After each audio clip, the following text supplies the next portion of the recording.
ASPN academy. எக்ஸாம ஒரு வழியா முடிச்சுட்டோம்.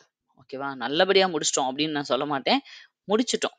அவ்வளோதான். நேத்து அந்த எக்ஸாம் டிஎன்பிஎஸ்சி குரூப் 4 எக்ஸாம எவ்வளோ மேக்ஸிமம் நம்மளால முடியுமோ, அவ்வளோ எஃபோர்ட் போட்டு, எவ்வளவு நமக்கு அந்த இடத்துல பிரசன்ஸ் ஆஃப் மைண்ட யூஸ் பண்ண முடியுமோ பண்ணியாச்சு. இதுக்கு மேல டிஎன்பிஎஸ்சி கிட்டயும், கடவுள்கிட்டயும் விட்டுறது தான் நம்மளோட வேலை. ஓகேவா? கண்டிப்பா நேத்து கொஸ்டின்ஸ் நான் பார்த்தேன். கொஞ்சம் மனசு ரொம்ப கஷ்டமா தான் இருந்தது. ஏன் வந்து அதாவது ஏற்கனவே சிலபஸ் எடுத்தப்பயே நெறைய கன்ஃப்யூஷன். நீங்க புதுசா வந்த சிலபஸ நல்லா அனலைஸ் பண்ணி பார்த்தீங்கன்னா, ஒரே தலைப்பவே வேற வேற அர்த்தத்துல திருப்பி திருப்பி குடுத்துருப்பாங்க. ஓகேவா? சொல்லும், பொருளும் அப்படின்னு ஒரு இடத்துல குடுத்துர்றது. இன்னொரு இடத்துல சொல்லுக்கு இணையான சொல்லை கண்டறிதல் அப்படி குடுக்குறது. எதிர்ச்சொல் அப்படின்னு ஒரு இடத்துல குடுத்துர்றது. இன்னொரு இடத்துல எதிர்ச்சொல்லை கண்டெடுத்து எழுதுக அப்படின்னு குடுக்குறது. ஒரே தலைப்பே 2 யூனிட்ல வேற வேற விதமா குடுக்குறது. தமிழ்ச்சொல், அயற்சொல் அப்படின்னு ஒண்ணு குடுக்குறது. அது மாதிரி பிற மொழிகளில் தமிழ் சொற்கள் அப்படின்னு ஒரு தலைப்பு குடுக்குறது. இது எல்லாமே சேம் தான். ஓகேவா? ரிப்பீட்டடா குடுக்குறது. இந்த மாதிரி தான் கன்ஃப்யூஸ் பண்ணி வச்சிருந்தாங்க. சரி விடு எப்படியோ நம்மளுக்கு படிக்கிறது வந்து கம்மியாகுதுல்ல. ரிப்பீட்டடா ஒரே டாபிக்கே வரும்போது யூனிட்ல கம்மியாகுதுல்ல அப்படின்ட்டு கொஞ்சம் விட்டாச்சு.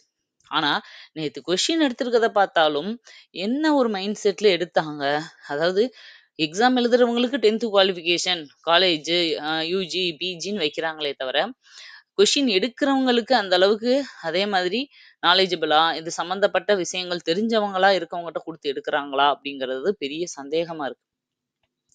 ஏன் அப்படின்னா, இந்த டிஎன்பிஎஸ்ஸ பல வருஷமா ஃபாலோ பண்ணி எப்படியெல்லாம் கொஸ்டின்ஸ் வருது, ஸ்டூடண்ட்ஸ் என்ன ப்ராப்ளம்னு சொல்லி அவங்க எல்லாமே புலம்புறாங்க. அந்த எல்லாத்தையுமே தெரிஞ்ச ஒருத்தருக்கு தான் வந்து கொஸ்டின் எடுக்கணும். அப்பதான் அடுத்தடுத்த வருஷங்கள்ல பிரச்சனைகள் குறையும். அவங்களோட ஒவ்வொரு வருஷமும் ஸ்டூடண்ட்ஸ் கேட்கறத வந்து ரெக்டிஃபை பண்ணி அவங்களால கொஸ்டின வந்து நல்ல ஒரு பேட்டர்னுக்கு கொண்டு வர முடியும். ஆனா இது எப்படின்னா, ஒவ்வொரு வாட்டியும் யாரோ ஒருத்தவங்க கையில சிக்கிறவங்கள கூப்பிட்டு இந்தாங்க கொஸ்டின் எடுங்கன்னு சொன்ன மாதிரி எடுத்து வைக்கிறாங்க. அவங்களே ஒரு பேட்டர்ன் குடுக்குறாங்க. இதுலேருந்து இவ்வளோ கொஸ்டின்ஸ் கேட்போம் அப்படின்னு சொல்லிடுறாங்க. ஆனா அது மாதிரி கேட்குறாங்களான்னா இல்ல. கொஸ்டின் எல்லாமே அவங்க இஷ்டத்துக்கு இருக்கு. ஓகேவா? ஆ இப்ப இதுலேருந்து இவ்வளவு ஜிகேல எல்லாம் அந்த மாதிரி தான் குடுத்துருந்தாங்க.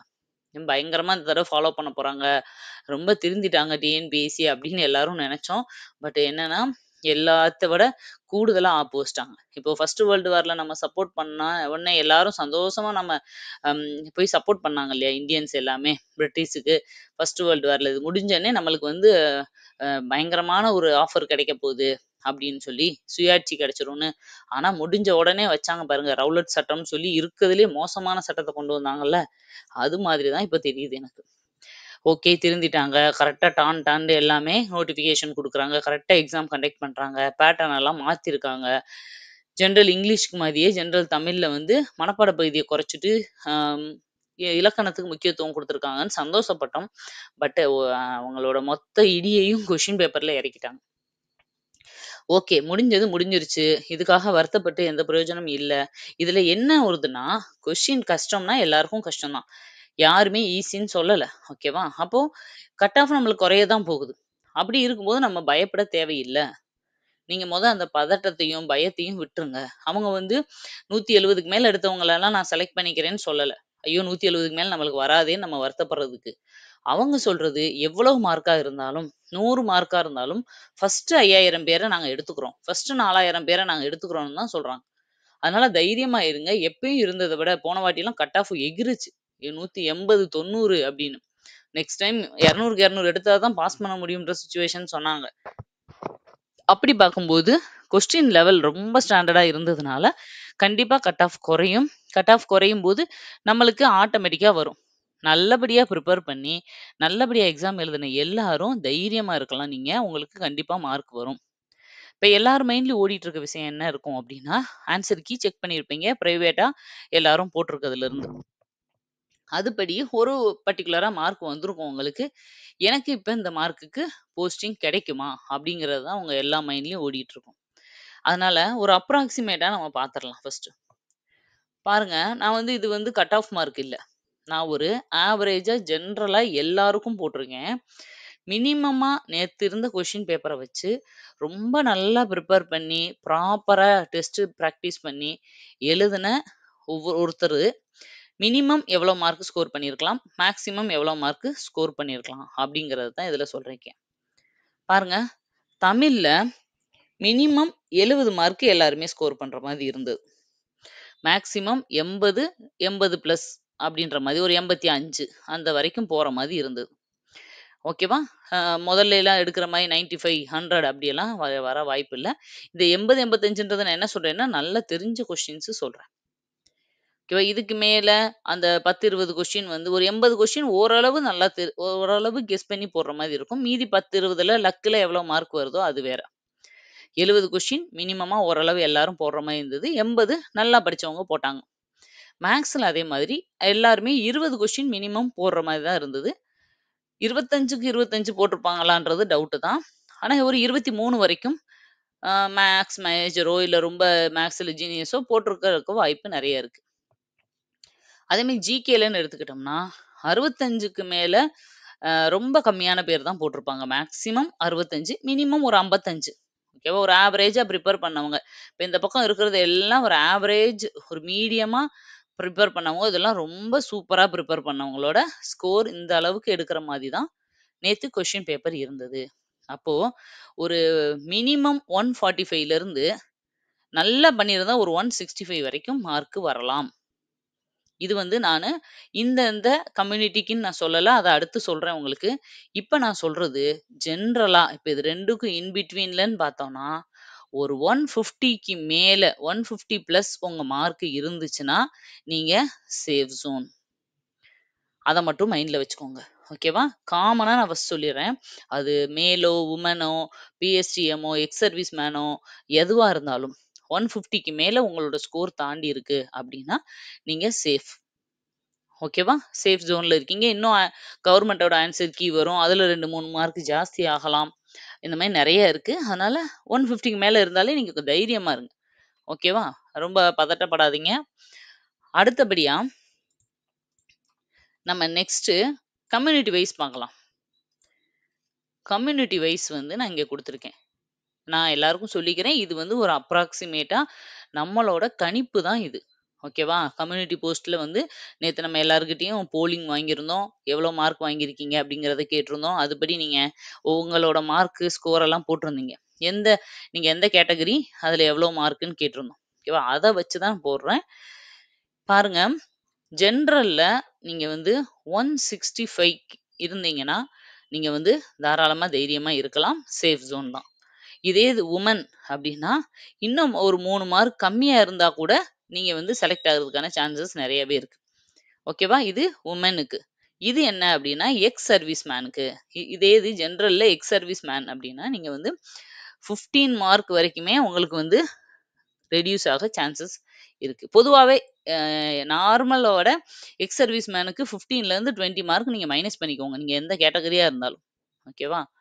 அதே மாதிரி பிஎஸ்டிஎம் இதில நீங்க சொல்லலையே மேடம் அப்படின்னு நீங்க கேட்டீங்கன்னா, பிஎஸ்டிஎம் வந்து குரூப் 1, குரூப் 2ல பார்ட்டிசிபேட் பண்றவங்கள்ல தான் அதிகமான டிஃபரன்ஸ கொண்டு வரும்.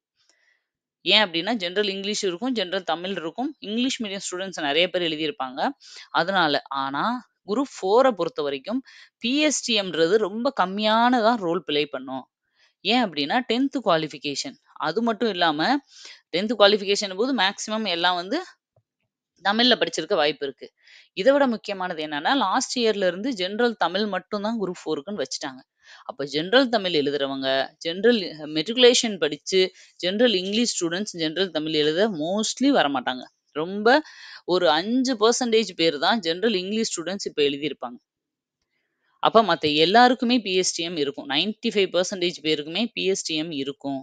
அதனால இந்த பிஎஸ்டிஎம் என்கிட்ட இருக்கு அப்படின்றத வச்சு நீங்க வந்து ரோல் ப்ளே பண்ணவே முடியாது. ரொம்ப 1 மார்க் வேணா 0.5, 1 மார்க் வேணா யூஸ் ஆகுமே தவிர, அதுவும் கடைசி கட்டத்துல உங்களுக்கு காம்படிட்டிவ் வந்து நெருக்கு வெட்டத்துல இருக்கும்போது யூஸ் ஆகுமே தவிர, மத்தபடி காமனா ரொம்ப மார்க்லாம் டிஃபரன்ஸ் வராது. குரூப் 1, குரூப் 2ல நெறைய டிஃபரன்ஸ் வரும் அது. ஓகேவா? அதனால நீங்க பிஎஸ்டிஎம்ன்றத மனசுல வைக்காதீங்க. இந்த குரூப் 4க்கு அது யூஸ் ஆகாது. அடுத்து பிசி பாருங்க 155 அதே இது வுமனா இருந்தா ஒரு -3. பிசி முஸ்லீம்ல 145 எடுத்தாலே உங்களுக்கு சான்சஸ் இருக்கு இந்த வாட்டி. வுமனா இருந்தா இன்னும் அதுலேருந்து ஒரு -7 வரைக்குமே எடுத்துக்கலாம். இது -3ன்றது -3 டூ -5 வரைக்கும் எவ்வளோ வேணாலும் குறைய சான்சஸ் இருக்கு. நெக்ஸ்ட் எம்பிசில 155 பிசி, எம்பிசி 2க்கும் ஒரே மாதிரி தான் வரும் கிட்டத்தட்ட. இதுக்கும் அதே மாதிரி லேடீஸுக்கு -3. எஸ்சி அப்படி அவங்களுக்கு வந்து 140. எஸ்சி, எஸ்டிக்கெல்லாம் ரொம்ப குறையுமே மேடம்ன்னா, அதெல்லாம் அந்த காலம். இப்பலாம் அப்படி இல்ல. அதுலயும் நல்லா ஸ்கோர் பண்றாங்க. அதனால வந்து கொஞ்சம் தான் டிஃபரன்ஸ் இருக்கும். எஸ்டி 137க்கு மேல இருந்தீங்கன்னா, தைரியமா இருக்கலாம். லேடீஸா இருந்தா, ஒரு 5 மார்க் வரைக்குமே உங்களுக்கு மைனஸ் ஆகுறதுக்கு சான்சஸ் இருக்கு. ஓகேவா? அதனால நீங்க வந்து இது வந்து ஒரு அப்ராக்ஸிமேட்டா நான் சொல்லியிருக்கேன். ஏன்னா, நம்மளுக்கு வந்து ஒரு மனசுக்குள்ள அடிச்சுக்கிட்டே இருக்கும். வருமா, வருமா அப்படிங்கிறதுக்காக. நீங்க ஜென்ரலாவே 150க்கு மேல இருந்தீங்கன்னா, கொஞ்சம் தைரியமாவே இருக்கலாம். ஜெனரல் கேட்டகரிக்கு நான் சொல்லல. காமனா எல்லாரும் 150ய தாண்டிட்டீங்கன்னா கொஞ்சம் தைரியமா இருக்கலாம். ஜெனரல் கேட்டகரிக்கு மட்டும் கொஞ்சம் ஒரு 160க்கு மேல இருந்தீங்கன்னா, கொஞ்சம் கான்ஃபிடென்ட்டா இருக்கலாம். மத்த எல்லாரும் நான் 150ய தாண்டிட்டேன் அப்படின்னாலே, நீங்க காமனா ஒரு சேஃப் ஜோன்ல இருக்கீங்கன்னு அர்த்தம். தைரியமா இது வர்றது வரட்டும் அப்படின்னு சொல்லி விட்டுட்டு, நீங்க அடுத்த குரூப் 2க்கு படிக்க ஆரம்பிங்க. சரியா? அதனால கட் ஆஃப் எல்லாரும் கேட்டுட்டே இருந்தீங்க கமெண்ட்ல. அதுக்காக தான் இது. அ ஒரு 1 டேவாவது நம்ம போலிங்ல வந்து எல்லார்கிட்டயும் வாங்கிட்டு நம்ம பண்ணலாம் அப்படிங்கிறதுக்காக தான் வெயிட் பண்ணி இன்னைக்கு போடுறேன். நேத்து ஃபுல்லா குடுத்த டேட்டா அளவுக்கு வச்சு நான் குடுத்துருக்கேன். இது வந்து ஆன்ஸர் கீ கவர்ன்மென்ட் கீ போடும்போது உங்களுக்கு மார்க்ஸ் வந்து வேரியேஷன் வரலாம். ஏன்னா, அவங்க ஒரு சிலதுக்கு கிரேஸ் மார்க் குடுக்கலாம். அந்த மாரி வேரியேஷன் வரும். ஓகேவா? நம்ம எதுவுமே 3 மாசத்துக்குள்ள ஆன்ஸர் ரிசல்ட் வந்துரும்னு சொல்லியிருக்காங்க. ஒரு 3 மாசத்துக்கு வெயிட் பண்ணுங்க. இந்த ஒரு 2, 3 நாளைக்கு நீங்க புலம்புறது எல்லாத்தையும் முடிச்சுட்டு, அடுத்த எக்ஸாம்க்கு உங்களுக்கு குரூப் 2க்கு 15ஆம் தேதி கால் ஃபார் வந்துரும்னு ஆனுவல் பிளானர்ல குடுத்துருந்தாங்க. அதுபடி வந்துரும்னு நேத்தும் ஒருத்தர் வந்து அந்த டிஎன்பிஎஸ்சி இது வந்து பேட்டி குடுத்திருந்தாரு. அதனால மேக்ஸிமம் வர்றதுக்கான சான்சஸ் இருக்கு. உங்களுக்கு இப்ப என்ன அப்டின்னா, உங்களுக்கு தேவையான மெட்டீரியல் அதிகமான சோர்சஸ் தேடி குடுக்க வேண்டியது எங்களோட கடமை. உங்களுக்கு தேவையானதெல்லாம் நாங்க ப்ரிப்பேர் பண்ணிட்டு இருக்கோம். குரூப் 2க்கு நம்மளோட சேனல்ல டெஸ்ட் பேட்ச் இருக்கு. உங்களுக்குன்னு பேட்ச் வந்து தனியா அனௌன்ஸ்மென்ட் நான் குடுப்பேன். ஒன்ஸ் கால் ஃபார் வந்த உடனே, குரூப் 2 கால் ஃபார் வந்த உடனே, நம்மளோட சேனலுக்கான டெஸ்ட் பேட்ச் அனௌன்ஸ்மென்ட் வந்துரும். நீங்க வந்து அதில ஜாயின் பண்ணிக்கலாம். உங்களுக்கு டெஸ்ட் பேட்ச் மட்டும் வேணும்னாலும் ஓகே, மெட்டீரியல் வேணும்னாலும் அது மாதிரி பிரிச்சு உங்களுக்கு தனித்தனியா எல்லாமே பேட்சஸ் வந்து அனௌன்ஸ் பண்ணிருவோம். நம்ம சேனல ஃபாலோ பண்ணிக்கிட்டு இருக்கவங்க கன்டினியூஸா ஃபாலோ பண்ணுங்க. உங்களுக்கு தேவையான எல்லாத்தையும் ப்ரிப்பேர் பண்ணி குடுத்துருவோம். நீங்க ஆல்ரெடி நல்லா படிச்சிருக்கிறதுனால, நீங்க ரிமைனிங் எக்ஸ்ட்ரா இருக்கிறத மட்டும் படிச்சுட்டு, படிச்சத ரிவிஷன் பண்ணிட்டு போனா, அவ்வளோதான் டைமும் இருக்கும் 3 மாசம். பண்ணிட்டு போயினா சூப்பரா வந்து குரூப் 2 எழுதிறலாம். ஆல்ரெடி இந்த இதுல ரொம்ப மக்கள எக்ஸாம் எழுதுனவங்கள கிரஷ் பண்ணிட்டாங்க இல்லையா? ரொம்ப அதனால நெக்ஸ்ட் குரூப் 2ல லிபரலா கேட்கறதுக்கான சான்சஸ் நெறைய இருக்கு. அதனால தைரியமா இருங்க. அடுத்த எக்ஸாமு உறுதியா வந்து போஸ்டிங் நம்ம கையில இருக்க போது. இந்த ஒரு இதுல வந்து இப்படி ஆனது நம்மளுக்கு இது ஒரு அவேர்னஸ் மாரி. அப்போ அடுத்த எக்ஸாம்ல இன்னும் நல்லா படிப்போம். நல்லா ப்ரிப்பேர் பண்ணுவோம். குரூப் 4 விட குரூப் 2 போஸ்டிங் கிடைக்கும்போது இன்னும் சந்தோஷப்படுவீங்க. ஓகேவா? அதனால அதுக்காக குரூப் 4 கிடைக்காதுன்னு நான் சொல்ல வரல. குரூப் 4ம் கெ போஸ்டிங்கே கிடைச்சிருக்கு. நான் 160 எழுதியிருக்கேன், 170 மார்க் எடுத்திருக்கேன்றாலும், இதே எனக்கு போதும்னு இருந்துறாதீங்க. நான் எப்பயுமே சொல்றது, குரூப் 4 பாஸ் பண்ணாலும், குரூப் 2 எழுதுங்க. உங்களுக்கு குவாலிஃபிகேஷன் இருக்குதுன்னா. குரூப் 2 பாஸ் பண்ணவங்க குரூப் 1 எழுதுங்க. மேல மேல அடுத்துக்கு ஏன்னா அந்த லெவலுக்கு உங்களால போக முடியும்னா, அத விட ஒரு 10% எஃபோர்ட் போட்டா, அதுக்கு மேல இருக்க போஸ்டிங் கண்டிப்பா உங்கனால போக முடியும். அதனால எப்பயுமே உங்களோட ஜர்னிய ஒரு குறிப்பிட்டதோட ஸ்டாப் பண்ணாதீங்க. அடுத்தடுத்த லெவல் போகணும் அப்படிங்கிறதுல எப்பயுமே மைண்ட்ல வச்சுக்கோங்க. ஓகே. நீங்க கேட்டதுக்காக இந்த கட் ஆஃப் பிரெடிக்ஷன் போட்டுட்டேன். இத ஒன்ஸ் பார்த்துட்டு, நீங்க வந்து அடுத்த வேலைய பார்க்க ஆரம்பிங்க. நம்ம வந்து தொடர்ந்து நம்ம இதுலருந்து அனௌன்ஸ்மென்ட் எல்லா வீடியோஸும் வந்துட்டே இருக்கும். தொடர்ந்து நம்மள ஃபாலோ பண்ணிட்டே இருங்க. ஓகே. மறுபடியும் இன்னொரு வீடியோல உங்கள மீட் பண்றேன். Thank you. பை.